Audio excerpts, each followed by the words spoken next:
안녕하십니까. 고무법인 로고스 교회법센터의 발제를 맡은 김성준 변호사입니다. 오늘 첫 모임에서는 일본 종교법인법과 이번에 발의된 대한민국 종교단체 법제의 구조적 검토를 좀 알아보려고 합니다. 이 차는 이 종교단체 해산 논의에 대한 배경으로서 일본에서 최근에 통일교 해산 명령 사건이 있었습니다. 그리고 우리나라에서는 입법 일부 개정 법률안이 발의되면서 이 부분이 지금 그냥 국가에서 좀 논의가 많이 활발하게 되고 있고, 그래서 이어서 일본에는 이제 종교법인법이 있습니다. 그래서 그 구조와 사례에 대해서 간단하게 검토를 할 예정이고, 그리고 대한민국의 경우에는 종교단체에 관한 법률 규정이 어떻게 구조가 되어 있는지 살펴보면서 이번에 발의된 개정안의 주요 내용을 좀 살펴볼 예정입니다. 그래서 일본의 종교법인법과 이번에 발의된 개정안이 어떻게 다른지를 주요 차이점을 보고 이제 양측 의견 좀 간단히 살펴보도록 하겠습니다. 우선 종교단체 해산 논의가 이제 좀 활발하게 이루어지게 된 배경에는 일본의 통일교 해산 명령 사건이 있는데, 사실 잘 아시겠지만 2022년에 아베 신조가 피격되면서 그 사망을 하는 사건이 있었습니다. 그게 이제 통일교와 관련이 있다는 부분이 이제 보도가 되면서 2023년 10월경에 문화부 과학성에서 종교법인법에 근거해서 도쿄지방법원으로 해상명령을 청구를 하였습니다. 그래서 도쿄지방법원에서는 이 사건 내부적인 이제 쟁점들이 있었는데 뒤에서 살펴보도록 하고, 결과적으로는 공공복리를 현저히 해친다고 봐서 해산을 명령하였습니다. 그래서 이에 따라 해당 통일교 단체는 종교법인으로서의 법인격을 상실하게 되었고, 다만 이게 신앙활동 자체가 이제 곧바로 전면금지되는 것은 당연히 아니고, 그 교단 측은 현재 상급심의 불복 절차를 진행하여서 아직 확정된 상태는 아니입니다. 참고로 고등법원은 최근에 비가 그때 비가 많아. 고등법원까지. 네. 이렇게 진행되는 상태이고, 우리나라에서는 이제 무소속 최혁진 의원의 국회의원 11인이 2026년 1월 9일날 민법 일부 개정 법률안을 발의하였습니다. 그래서 비영리 법인에 대한 설립 허가 취소 및 해상 관련 규정을 정비 강화하려는 취지로 제출이 되었다고 합니다. 그래서 이 부분에 대해서도 뒤에서 살펴보겠지만 여러 가지 명칭으로 불리는데, 통일교 신천지 방지법으로 불리기도 하고 종교단체 해산법이라고 불리는데 지칭이 되고 있고, 이제 뒤에서 살펴보겠지만 이 법률 개정안을 두고 이제 찬성 반대에 좀 입장이 있는 것으로 보입니다. 그래서 뒤에서 살펴보도록 하겠습니다. 우선 일본 종교법인법의 구조와 사례에 대해서 보면, 일본 종교법인법은 이제 우리나라는 종교법인에 대해서 특별히 법이 있지는 않습니다. 일본은 특별히 종교법인에 대한 법을 두어서 여기서 특별법으로서 규정을 두고 있고, 총 제10장에 89조로 규정이 되어 있습니다. 그래서 하나씩 살펴보면 제1장에서는 총칙으로 이제 이런 법제가 있지만 신앙 내용에는 개입하지 않는다는 원칙을 두고 있고, 법인격을 부여하는 것과 법적인 외형을 규율하는 제도이다, 이렇게 이 부분을 명시를 하고 있습니다. 1장에서. 그리고 제2장에서는 이제 설립에 대해서 규정을 하고 있는데, 종교법인이 단순히 신고로 되는 게 아니라 인증, 요건 심사를 통해서 설립이 되도록 되어 있습니다. 소관청에서 인증을 받아야 설립이 되도록 되어 있습니다. 제3장 18조에서 25조에서는 이 종교법인에 대한 관리 규정을 두고 있는데, 특히 이제 재산 처분에 대해서 구체적으로 규정을 하고 있습니다. 그래서 일본 종교법인은 재산을 처분을 하려면 행위의 최소 1개월 전에 신자나 기타 이해관계인에 대해서 그 행위의 요지를 공고하도록 되어 있습니다.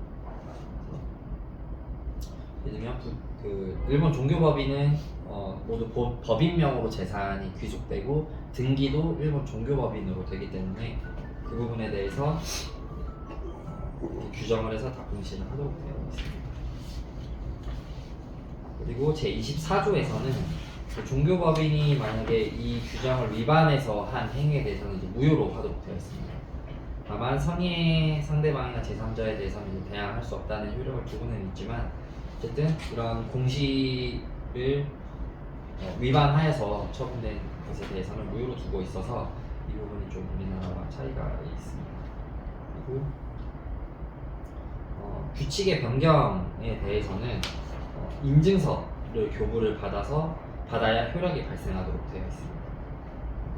제5장에서는 합병, 종교법인 합병에 대해서 규정을 하고 있고 제6장에서는 해산 절차에 대해서 구체적으로 규정을 하고 있습니다. 해산 및 청산의 일반 구조를 두고 있는데 임의 해산할 수도 있고 파산을 하거나 청산 절차로 들어가는 경우가 있는데 제43조에서 해산의 사유를 구체적으로 두고 있습니다. 이번 통일교 해산 명령 사건에서도 이 제43조의 해석을 두고 좀 논쟁이 있었고 그래서 해산의 사유로 제81조 제1항에서 법원의 해산 명령을 두고 있는데 이거에 따라서 해산이 되도록 되어 있습니다. 그리고 제7장에서는 이제 종교법인의 등기에 대해서 규정을 하고 있습니다.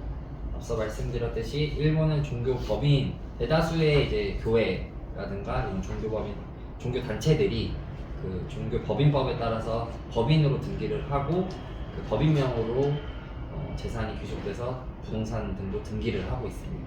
그래서 그거에 대한 이제 규정을 두고 있습니다. 8장에서는 심의회에 대한 규정을 두고 있고 고칙을 통해서 종교법인에 대한 행정적인 감독권, 또 인증 취소, 사업 정지, 법원의 해산 명령 등 국가의 개입 근거와 한계를 규정하는 규칙들을 두고 있습니다. 그래서 소관청은 종교법인에 대해서 관리 감독 차원에서 보고를 받을 수 있고 질문 등도 할 수 있습니다. 필요에 따라서는 그 출석을 요청을 할 수도 있습니다. 그리고 이제 10장에서는 벌칙 규정도 두고는 있는데 이 부분에 대해서는 좀 형사처벌보다는 과료 중심으로 되어 있는 것으로 확인됩니다. 위와 같은 이제 종교법인법에 따라서 일본 통일교 해산 사건이 진행이 되었는데 이 부분에 대해서 법적으로 검토를 하면 사건 자체적으로도 쟁점이 있었으나 이제 우리나라에서 보기에는 이제 종교법인법에 따라서 그 종교 단체를 해산시켰다는 것에 의미가 있습니다. 일본 내부에서도 일본에서도 이 종교법인법에 따른 해산 사건이 사실은 거의 많지 않기 때문에 그 부분을 실제적으로 진행했다는 의의를 두고 있습니다. 앞서 말씀드렸듯이 이제 아베 신조 전 총리가 피격되면서 이 사건이 통일교와 관련이 있다는 언론 보도가 제기가 되었고 그 이후에 그 문부 과학성이 여러 가지 그 종교법인법에 따라서 관리 감독을 실시를 합니다. 그래서 검토를 거쳐서 이제 법원에 해산 명령을 청구를 하였고 법원에서 이 부분을 판단을 하게 되었습니다.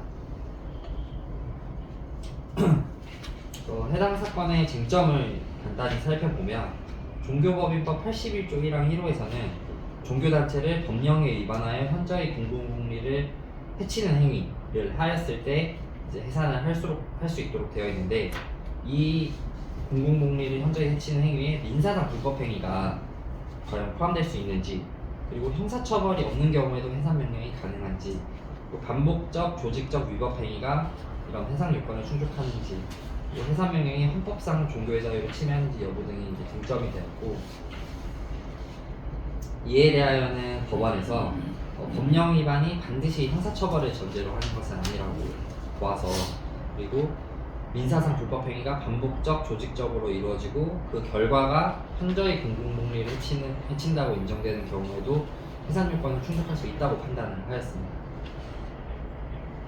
이런 근거에 따라서 이제 종교법인에 대해 그 통일교 단체인 종교법인에 대해서 해산을 명령하게 되었고 다만 여기서 해산이 종교활동 자체를 금지하는 것이 아니라 그 종교법인법에 따른 법인격을 박탈하는 것에 그친다는 것을 고려한 하여 일정 요건 하에서는 종교의 자유와 양립 가능하다고 봤기 때문에 법원에서는 이런 부분이 헌법 위반도 아니라고 봤습니다. 이에 대해서는 아까 본인 말씀하셨듯이 현재 대법원 3심에서 지금 불복 절차가 진행 중인 것으로 보입니다. 이와 같이 이제 해상 명령이 이제 추후 확정이 될 경우에는 그 후속 절차로 법원은 일본은 종교 법인으로 다 등기가 되어 있기 때문에 해산 등기를 촉탁하고 청산 절차가 이루어지게 됩니다. 청산 목적 범위 내에서는 청산 종결 시까지 해당 법인격 단체도 이제 존속하는 것으로 보이게 됩니다.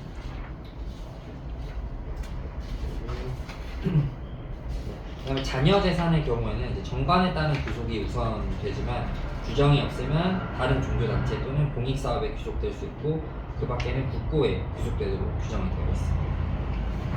그리고 이런 해산 명령이 종교 활동 자체를 금지하는 것이 아니고 법인격을 박탈하는 것에 그치기 때문에 신도들의 예외 활동은 계속 가능하다.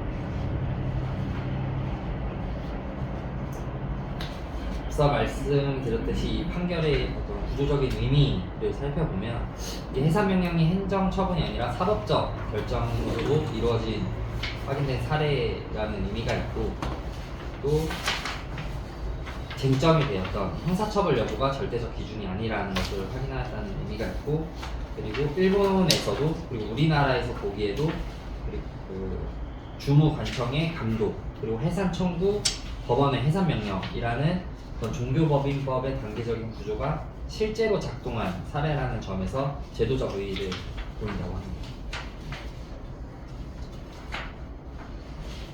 이 상황에서는 일본의 종교법인법과 실제 사례를 살펴보았고 다음으로 이제 우리나라 대한민국의 종교단체에 관한 법률 규정 구조를 살펴보면 현행 민법상 종교단체의 목적지 부분에 대해서는 사실 참석해주신 그 변호사님들께서 너무나 잘 아시겠지만 이제 우리나라는 비법인 사단으로 종교단체가 존재하고 있습니다. 그래서 법인격이 없는 단체이고 그 재산 구조는 총유 구조를 띠고 있습니다. 다만 대표자 명의로 소송은 수행이 가능하고 있습니다. 그래서 민법상 비영리법인으로서의 종교단체이기 때문에 설립 시 주무관청의 허가를 받아서 진행이 되고 그렇게 법인격은 취득할 수 없게 되어 있습니다. 설립 요건으로서는 이제 비영리성을 띄어야 하고 주무관청의 허가가 필요하고 정관 작성이 필요합니다. 권리 능력 없는 법인의 경우에는 권리 의무에 다만 주체가 될 수는 있고 목적 범위 내에서는 권리 능력을 가지고 있습니다. 기관 구조는 이제 이사 사원총회 대표관이 기관 구조로 되어 있고 뒤에서 해산 구조를 살펴보시면 해산 사유로는 정관에 의한 해산이 있고 사원총회의 결의로도 이루어질 수 있습니다. 또는 목적을 달성하거나 또는 불능하게 된 경우에도 해산이 될 수 있습니다. 그리고 현재 민법상으로도 법인의 설립 허가를 취소할 수 있도록 되어 있습니다. 그래서 우리나라도 마찬가지로 법령에 위반되거나 공익을 해하는 행위를 했을 경우에는 그 주무관청에서 법인의 설립 허가를 취소할 수 있도록 되어 있고 자녀 재산도 정관 규정이 우선되지만 귀속처가 미정 시에는 국가로 귀속되도록 되어 있습니다. 이 부분 그 재산 부분에 있어서 일본의 종교법인법 외에 종교단체가 어떻게 진행이 되고 있는지를 살펴보면 일본에서도 이제 우리나라처럼 종교단체가 종교법인법에 의하지 않고 그러니까 법인격을 취득하지 않은 상태로도 존재할 수 있습니다. 원리상으로는 존재를 할 수 있는데 이러한 단체는 일정한 조직성과 대표자, 의사결정 구조 등을 갖추는 경우에 그 판례상 권리 능력 없는 사단으로 인정이 될 수는 있습니다. 이렇게 권리 능력 없는 사단으로 인정되는 경우에는 단체가 보유하는 재산은 구성원 개인의 지분적인 소유가 아니라 단체 자체에 귀속된다고 보고는 있습니다. 근데 이 부분이 우리나라랑 다른 점은 우리나라는 총유로 재산이 귀속되는데 일본에서는 총유라는 그 부분이 법 규정이 없기 때문에 총유로 귀속되는 것은 아니고 종교단체에 귀속되는 것으로 보고 있습니다. 그래서 재산의 종교법인법에 따르지 않는 종교단체의 경우에는 재산의 관리 및 처분을 단체 내부의 의사결정 구조에 따라서 진행하고 있고, 일반적으로는 규약 또는 총회 결의에 근거해서 대표자가 이를 집행하는 방식으로 운영하고 있습니다. 다만 우리나라와 달리 우리나라처럼 그 법인격 없는 단체가 부동산을 단체 명의로는 등기할 수 없기 때문에 실무에서는 대표자 개인 명의 또는 관리인 명의 등기 같이 우회해서 등기를 하고 있다고 합니다. 그리고 종교법인으로 등록을 해야 되는 것은 반드시 해야 되는 이런 강제성을 띠고 있지는 않기 때문에 법인격 없이 활동하는 종교단체도 존재할 수 있는데, 그 실무적으로는 부동산 등기 등 재산 귀속 부분 또는 관리 구조의 명확화, 그리고 세제사 혜택이 있다고 합니다. 이런 부분들로 인해서 대부분은 종교법인 형태를 선택하고 있고, 위와 같은 그 종교법인법에 따르지 않는 권리 능력 없는 법인의 형태로는 잘 존재하지 않는다고 합니다. 그래서 일본의 경우에는 이제 우리나라와 달리 재산 귀속 주체라든가 처분 관한 등이 명확해서 재산 관리의 법적 안정성이 상대적으로 높은 것으로 보이고 있습니다. 우리나라에서 이번에 발의된 개정안의 주요 내용을 살펴보면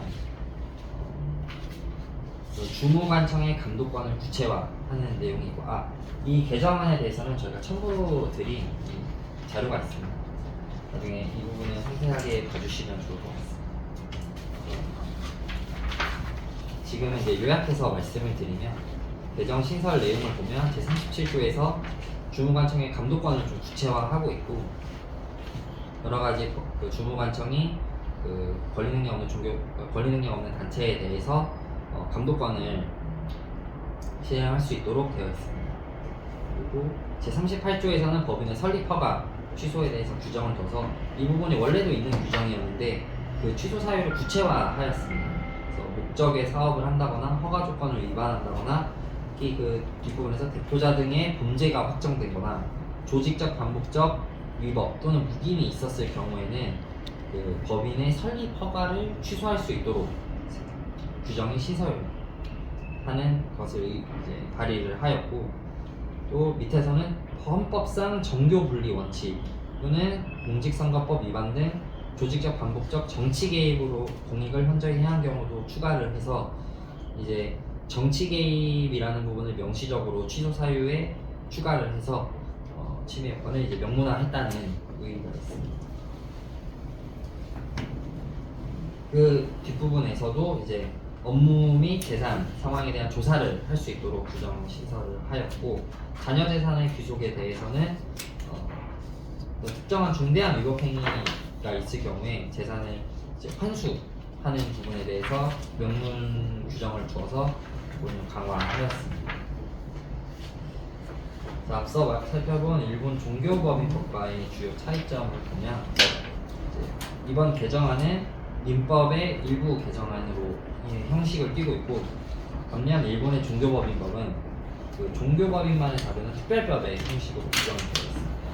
그래서 우리나라 대한민국의 민법 개정안은 단순히 종교단체만을 규정하는 것은 아니고 비영리법인 전체를 그 범위로 두고 있고, 반면 일본의 종교법인법은 종교법인만 별도로 규율을 하고 있습니다. 그리고 이제 이번에 신설된 규정들은 아무래도 일본의 종교법인법을 많이 따라서 참고하여 이제 발의된 것으로 보이기 때문에 주무관청의 감독 조사권 등을 강화하는 부분을 이제 유사하게 되고 있고, 그 조사 방식의 경우에도 이 일본의 종교법인법과 많이 유사한 부분이 있습니다. 해산 구조도 이제 이제 우리나라의 경우에는 설립허가 취소 규정이 이번에 명문화되었는데, 일본 종교법인법에서는 법원에 해산 명령을 청구할 수 있도록 되어 있어서 이 부분이 좀 다른 부분이 있습니다. 제재 구조는 그 앞서 위에 따른 해산 구조에 따라서 우리나라는 설립허가 취소를 통해서 이제 해산을 하는 효과를 보려고 하고 있고, 일본 종교법인법에서는 법원의 해산 명령을 통해서 정치적으로 이제 해산을 명령할 수 있도록 되어 있습니다. 이런 구체적인 부분은 살펴보시면 좋겠고, 특히 정치 개입에 대해서는 우리나라에서는 이번에 정교 분리 및 공직선거법 위반을 취소 사유로 명시적으로 넣으면서 이 부분을 특별히 좀 강조를 하고 있고, 다만 일본에서는 이 부분이 명시적인 취소 사유로 규정되어 있지는 않아서 공공복리 침해로 포섭을 하고 있는 것으로 보입니다. 이번 개정안에 대해서는 그 여러 가지 논의가 있습니다. 그래서 이 부분에 대해서 찬성하는 측 입장을 보면 그 사회적인 해악과 정교 유착을 차단할 필요가 있다라는 이 부분에서 그 특정 종교 단체가 이제 방치할 수 없기 그 종교 조직적 체계적으로 정치에 개입하거나 사회적 해악을 끼친다는 것을 그대로 방치할 수 없기 때문에 이런 명문 규정을 두는 것에 대해서 찬성하는 입장이 있고 그 법적 절차를 구체적으로 설정한 것에 대해 설정한 것에 의의가 있다는 찬성적 의견도 있습니다. 이제 반면 반대 측 의견은 특별히 이제 종교 단체에서 종교의 자유와 이제 종교 분리 원칙이 오히려 침해될 수 있다. 그래서 이 개정안이 종교의 자유를 실질적으로 침해할 수 있다고 우려하는 부분을 표명을 하고 있고, 이제 종교 단체의 존폐를 행정청이 판단하게 되면 국가가 오히려 종교에 과도하게 개입할 수 있다라는 비판이 제기되고 있습니다. 그리고 또한 현행법으로도 사실 규제가 가능하다라는 의견이 있어서 현재 이제 뭐 37조, 38조, 80조 등만으로도 비영리법인에 대해서 여러 가지 규정이 있기 때문에 별도의 포괄 규제 입법이 불필요하다라는 주장도 있습니다. 마찬가지로 과도한 국가 권력이 개입될 위험이 있다라는 반대측 의견이 있습니다. 그 부분에 대해서는 계속하여 좀 진행될 것으로 보이고, 이제 우리나라의 경우에는 이제 입법 논의가 이와 같이 진행 중인 만큼 일본의 종교법인법에도 법과 우리나라 현행 민법 제도의 장단점을 충분히 검토해서 헌법상 종교의 자유와 공공복리의 보호라는 두 가치가 균형 있게 반영되는 방향으로 이제 제도가 정비되기를 기대하고 있습니다.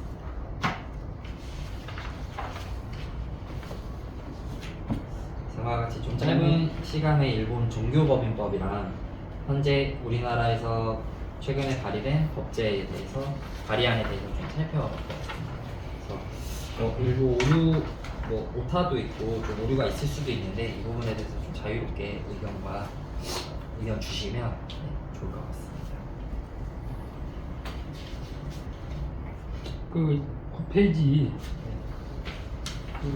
3회 가의 1번 피부인 사단으로서의 종교단체, 이게 지금 대한민국인데 대표자 명의 소송 수행 가능. 이 말이 무슨 의미예요? 법인격은 비법인 사단 자체로 소송이 가능하잖아요. 대표자 명의 소송. 대표자 명의 대표자 명으로 하는 것보다 이거 일본 걸 해서 그런 거 아닌가? 그러니까 저게 참고 이게 비법인 사단 이름으로 하고 대표자는 쓸 수 있지. 네. 대표자 명의 소송이라는 게 대표자 명으로 소송한다는 건 아니지. 비법인 사단. 네. 그렇죠? 네. 비법인 사단 모두의 이름으로 하거나. 네. 모두 이름으로 하거나 대표자 명으로 하려면 총의 결의를 거쳐서 하는 거지. 네. 이게 조금 표현이 네. 이거 조금 표현이 잘못 네. 오해될 수 있어.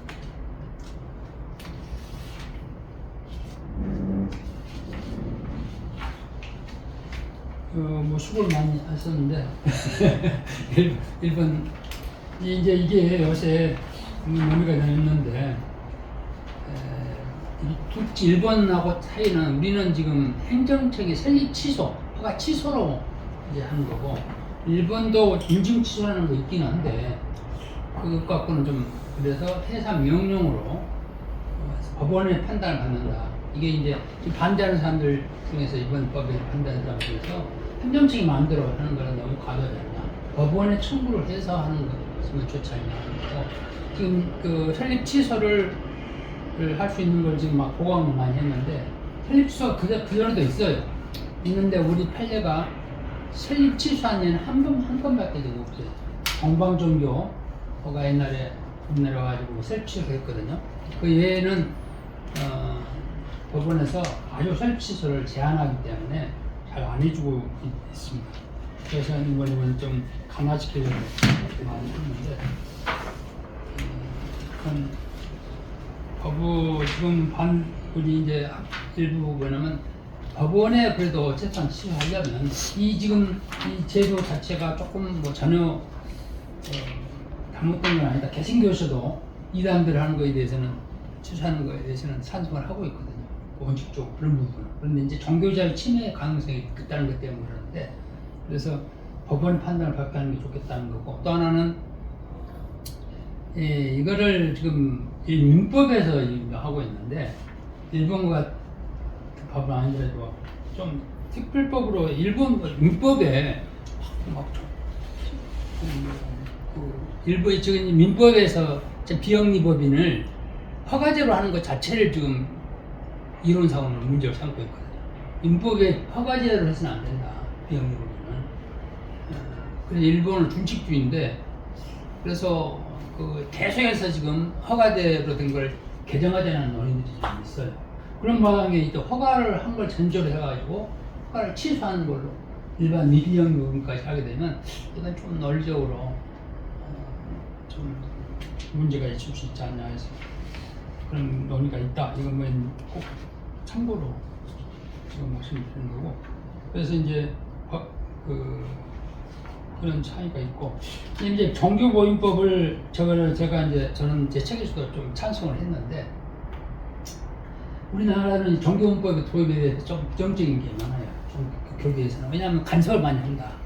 근데 사실 일본 종교보임법도 간섭하지 않게 돼 있거든요. 종교단체. 그렇기 때문에 근데 이제 왜 필요하냐 종교보임법이 지금 우리나라 지금 현재 문제되는 것은 제가 해보니까 문제되는 두 가지가 크게 문제되는데 교인의 확정이 문제가 돼요. 소송에서 가장 문제되는 건 교인의 확정이 어려워요. 근데 종교보임법을 해서 교인을 좀 뭐 그냥 교인이 자기 마음대로 해보는 게 아니라 우리가 주주를 1년에 한 번 정도 한 번에 특정하잖아요. 거기 배당하잖아요. 그러면 교회도 그런 어떤 1년에 한 번 정도 교인을 특정해서 보고하고 그래야 안에서만 1년간 유효하는 그런 형태로 하는 것이 분쟁을 좀 명가해서지 않을까 하는 생각을 갖고 있는 거고. 그다음에 이제 두 번째는 재산 문제인데 지금 이 종교법인 우리나라에 초물제도로 내가지고 재산이 지금 문제가 많이 발생하고 있습니다. 어떤 경우가 문제가 있냐면 교인들이 적은데 재산은 많은 경우가 있어요. 교인은 몇 명 안 되는 재산이 많은 거. 그러다 보니까 교인들이 이걸 처분해서 자기 소유하려고 하는 그런 흔히 있어요. 그런 경우들이. 그래서 교단을 탈퇴를 하는 겁니다. 교단을 탈퇴하면 왜 탈퇴하려고 하냐? 재산을 마음대로 처분하기 위해서 탈퇴하는 거예요. 그러면서 이제 유지단이 되는 것도 탈퇴하면서 명신타기로 해서 개인화 재산을 해버리고 팔려거든요. 이걸 최근에 보니까 통합교단 같은 데는 계속해서 소송이 들어온대요. 그저께 어느 변호사, 여러분도 아는 분인데 소송이 또 들어왔더라고. 그런데 그 변호사가 그걸 각 교회에 만약에 조직적인 소송 뭐라고 그러냐면 그 유도하는 소. 그러니까 기획 소송이라는 거예요. 각 교회에 조그만 교회들 내가 재산 찾아준다. 그렇게 하는 걸로 이제 파악하고 있더라고요. 저기 통합교단에서 그 변호사를 난 그렇게 안 봤는데. 몽고선 변호사. 몽고선 변호사. 그 장로예요, 그분도. 자분 뜨는데 교회 지금 영신딱 다 거의 인정하잖아요. 그래서 그저께 그분이 소장이 들어갔는데 하해중전이 와가지고 하해중전하는데 변호사가 저 하해하라고 그랬더니 그러면 교회 재산은 교인들이 마음대로 하는 거지 뭐 그러냐 뭐 그래요. 그런데 사실은 교회 재산이라는 거는 하나님 거잖아요. 원칙적으로 우리 신앙적으로 보면 교인들 재산이 아니야 사실은. 우리 이제 자본주의에 의해서 개교의 재산이지 허무하면 하나님 것이지 왜 자기 마음대로 한다. 그러니까 그런 물론 이제 사고를 무시하는 건 아닌데 그런 사고를 가지고 있어. 그래가지고 재산을 마음대로 가져가도 된다. 이거는 좀 교회의 공공성화도 반하고 지금 그래요. 그래서 이제 그러면 교회 재산을 현재에서는 교회 자체가 등기를 할 수가 있기 때문에 종교법 같이 법인을 해야만 한다. 이걸 하면은 이게 뭐 명신탄 문제는 교회로 하면 안 나오겠지. 그러면 그렇게 보면 교회에 법인에서 이제 내리 해산 하더라도 그걸 뭐 유사한 종교단체, 선교단체로 언급한다. 지금 비영이가 그렇게 하고 있잖아요. 정관을 기종하고 또 어떤 경우는 그 유사한 선교단체 헌금받아 같은 목적의 단체에 기부한다. 이런 식으로 하게 돼 있단 말이에요. 그래서 지금 한국의 지금 교단들이 위기에 처해 있어요. 그런 것들. 뭐 교회도 어떤 교회는 성도를 못 오게 한대. 성도를. 더 늘어나면 이제 네, 자기 지분이 더해지니까 이게 좀 신앙적으로 안 맞아요 지금.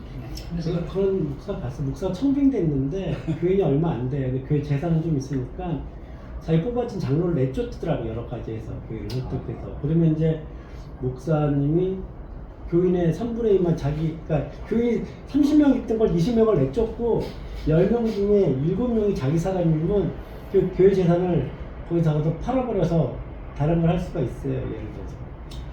그러니까 이게 지금 종교보험법을 나는 왜 그런 점에서 찬성을 하는데 이제 교단에서는 종교보험법이 그러면 나라 간섭하는 거 아니냐 자꾸 이제 그걸 염려하고 있거든요. 그러면은 종교 단체법이 아니라 종교 단체를 법인화시켜서 종교 법인법으로 네. 하자면. 네. 근데 우리나라는 비법인 사단으로도 그러니까 너무 확립이 돼가지고 네, 판례가 게 돼가지고 이게 법인으로 만들라고 해서 종교 법인으로 구조한다는 게 쉽지는 않아요. 그러니까 법인으로 하려면 아니, 등기 능력을 안 줘야 돼. 비법인 네, 사단의 등기 경우 능력이 있으니까. 등기 능력을 안 주는 게 제일 나는 필요하다고. 교회 문제만은 아니겠네. 그 정도는. 그럼 우리 사실 등기 능력 있는 게 네. 정중하고 네. 이제 제 비법인 사단 대표적인 정중하고 교회잖아요. 근데 문제 가장 많은 게 정중과 교회야. 비법인 사단이 등기 능력을 줬기 때문에 나는 그렇다고 봐요. 등기는 주면서도 또 총리로 하니까 총리로. 문제는 없죠. 그리고 이제 교단에서 보는 학교법인하고 관계 늘 분쟁이 있잖아요. 네. 학교법인은 법인이고 종단은 비법인이고 네. 비법인이 사람을 지배해 그런 문제가 있어요. 그래서 저는 좀 그런 부분은 좀 여기 물론 이제 현재 금방 되기는 어려울 거예요. 뭐냐면 우리 판례가 너무 확고하게 돼 있기 때문에 어려운데 이제 그런 점이 문제가 되죠. 총리 문제에 대해서도 총리의 사실이라는 것 때문에 이 총리라는 게 일본법도 없고 이 개만법에서 결정된 거죠. 근데 개만법 일본법은 없군요. 네, 합의하고 동의만 있대. 일본. 그러니까 그 규정에는 그래. 이론상으로는 뭐 총을 뭐 둬야 된다는 걔네들. 판례는 잘 모르고. 지금 이게 봤더니 특이한 게 이거는 법원에 꼭 그 정당해산 명령처럼 법원의 결정으로 해산이 되도록 돼 있더라고요. 그래서 항소심 즉시 항고하도록 돼 있나 봐요. 이거는. 그 즉시 항고돼서 항소심에서 이제 국가가 이겨서 확정이 됐대요. 예, 그래서 근데 그걸 하려면 특별 항고를 해야 된대요. 특별 항고를 해야 돼.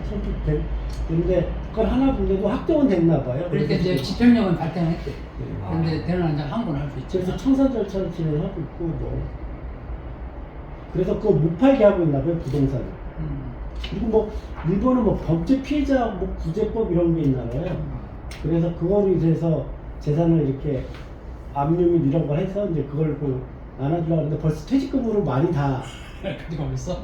가져가 버렸어요 퇴직금으로.